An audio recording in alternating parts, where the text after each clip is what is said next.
Run away. Run away. Step away from the cow. Run away from those chickens.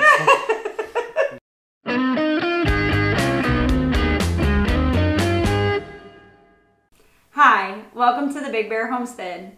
And today we're participating in a collaboration by Lorella, Not a Farm Girl. And we also saw this through Mama Grows. And Mama Grows, Mama Grows. And I saw a screenshot of a video from Farm Alarm. They also did it. So when I was on Instagram, I asked them, I said, this is a great idea. Would it be okay if we participate? And she said, of course, not a big deal. Just send us your link once you're done with the video and we'll put it on the playlist. So you bullied your way into it? No, I didn't bully my way in. I was just telling them I thought it was an awesome idea and I'd love to participate. And she said, okay. It's not really bullying. You bullied. I didn't say, give me your lunch money.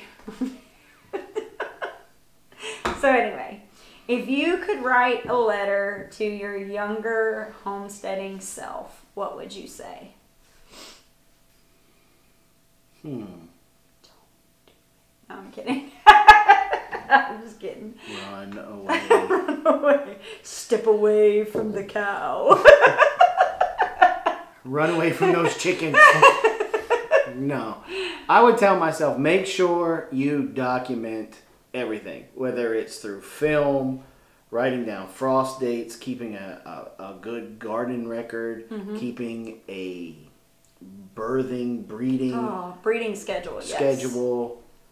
Yeah. That would probably be the number one thing that, and if I go to talk back to myself, I'd have to smack myself. Boy, you don't even know what you're talking about. Pow! But why? Trust me. Don't make me throat punch you. I would throat punch me. I would say another one that I would tell my earlier self is make sure you fully research something before you jump feet in to do it. So like when we did the cow, we were not scared, but we heard lots of reports about dairy fixing to just go through the roof. It was going to be $5 or $6 a gallon of milk. So rather than start researching on how to take care of a dairy cow, we just started looking in the want ads and found us a dairy cow. Drove a couple hours to find us a dairy cow. Found the dairy cow, brought it back. Been on downhill from there. Yep. I don't know. There were some really good moments with that cow. Yeah. Let's see. What else would I tell myself? Documenting is the big one.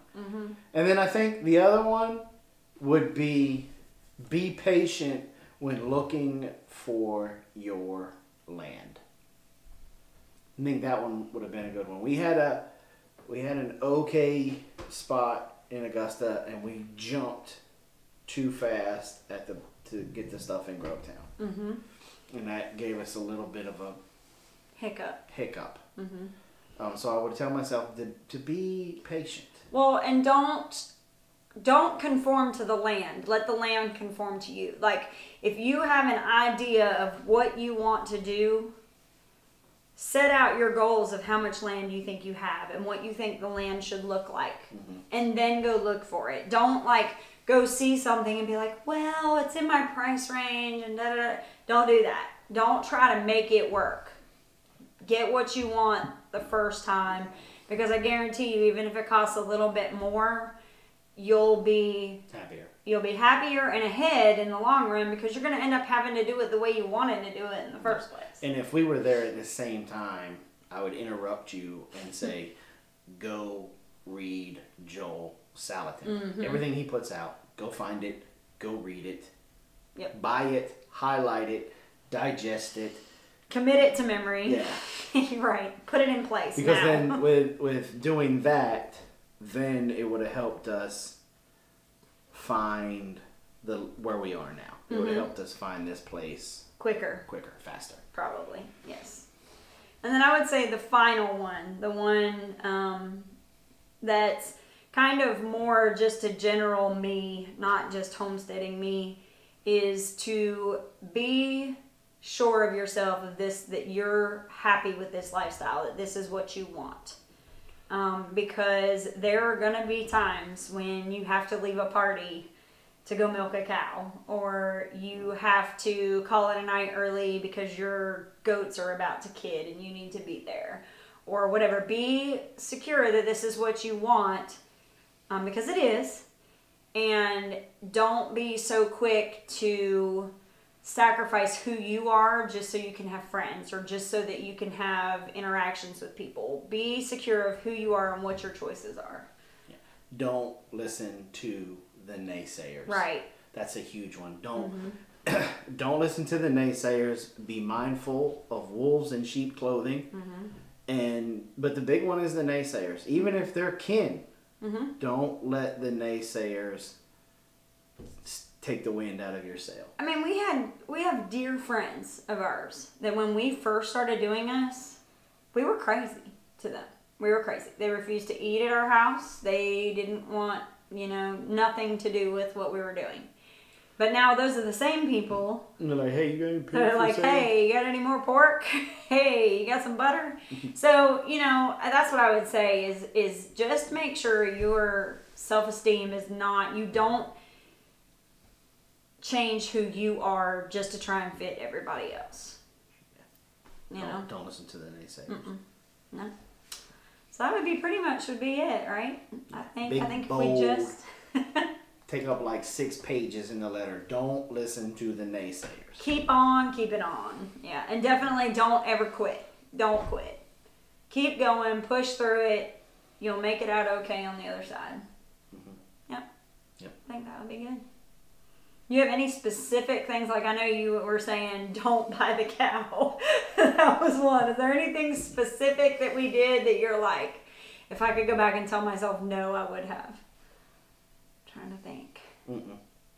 Don't let Carol touch the turkeys. That would have been one. There's one. That's expensive. Or don't buy pheasants. Don't buy pheasants.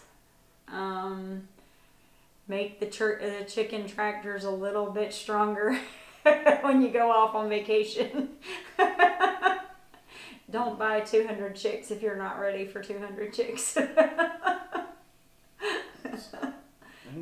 No.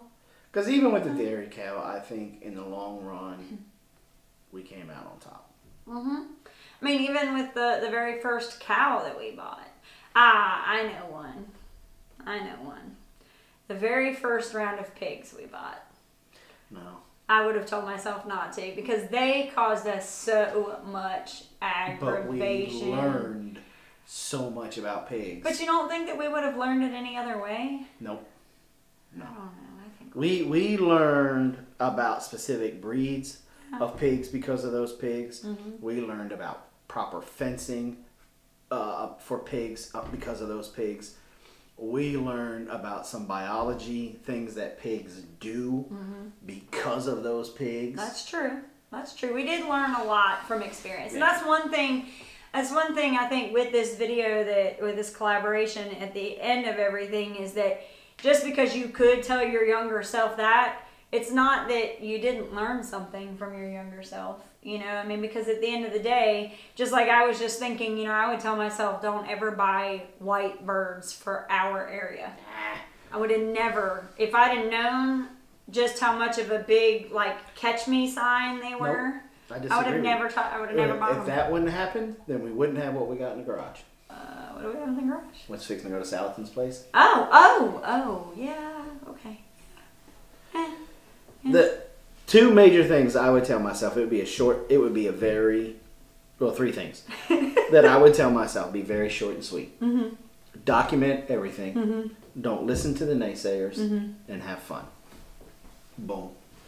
And you think that would get your point across for everything? After I throat punch myself, yeah. How else am I going to get me to listen to me? I got to get my attention. That's a good point. Now listen to me, son. Come here, Sparky. Pow! Well, I think that just about covers it then. That sounds good. And I like the have fun, because at the end of the day, that's what it's all about. Yeah, because if you're having fun and you're enjoying and you're loving what you're doing and you're not listening to the naysayers, everything else will come along. You'll never work a day on your homestead. Fair enough. Period. Fair enough. So that's what we would tell our younger selves. I'm curious what you guys would tell your younger selves if you had the opportunity to do so. So if you would like to, go ahead and you can either make a video or you can put down in your comments down below. No, you're going to call somebody out. Oh, you want me to call somebody out? Call somebody out. I'm going to go ahead and call out Tommy Alderman and Patty and Alderman at Alderman Farms. Yeah. I'm going to call you guys out. Yeah, I would like to hear that one. How about Patrick and Megan at Breakaway Homestead? Let's hear what they have to say because they're still kind of new into this. So it'd be interesting to hear. Yeah, but they're old. They're not old. She's going to scream it away. Scream it away. Scream away. Don't react. Don't react. Scream away. Okay, so the challenge goes to y'all. We'd love to hear what you have to say. With all your vinyl records. Okay, so there's our letter to our younger selves. Alderman Farms, Breakaway Homestead. Let's hear from you guys. And thanks for coming by the Big Bear Homestead. God bless. And have a nice day.